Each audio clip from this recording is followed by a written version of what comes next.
Miami Beach banned plastic straws in 2012, but for the rest of South Florida, it's up to individual business owners to decide if they want to discourage plastic straw use by their customers.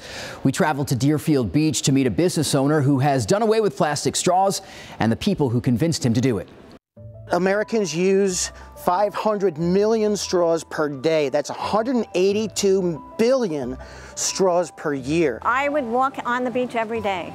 And every day that I would walk, I would be appalled by the amount of trash and plastic on the beach. The straws were everywhere. They get blown into the water, and a lot of times they float on top of the water and wander out into the ocean, and they get taken up by animals and harm wildlife, mammals and fish. Buddy and Elise were moved by images that many of us saw, like the turtle with a straw in its nose, or dead animals that had ingested plastic.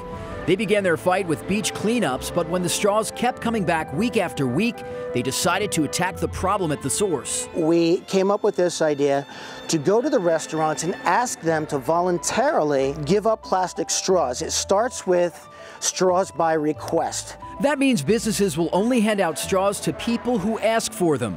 But just as important is that those straws are made of paper, which is biodegradable, instead of plastic straws that can take 1,000 years to break down. Well, some restaurants are very easy to work with and really do care about the environment, like the Deerfield Beach Cafe. Buddy's a customer and a good friend of the restaurant.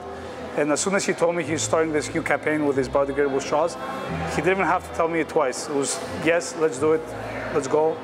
Full throttle. I'm all in. Paper straws cost about 1 cent more than plastic straws, but for some businesses like the Deerfield Beach Cafe, it's a small price to pay. In the long run, it's nothing. It's nothing. You're saving the planet. It's for the kids. It's for everybody. It's for the world. It's going to be a beautiful thing. Buddy and Elise are delivering boxes of paper straws to bars, restaurants, and hotels in Deerfield Beach, hoping to convince them to get off plastic. The goal is to eventually spread the campaign to other South Florida cities and to convince local governments to ban plastic straws altogether. Reporting in the studio, I'm First Alert meteorologist Steve McLaughlin, NBC 6 News.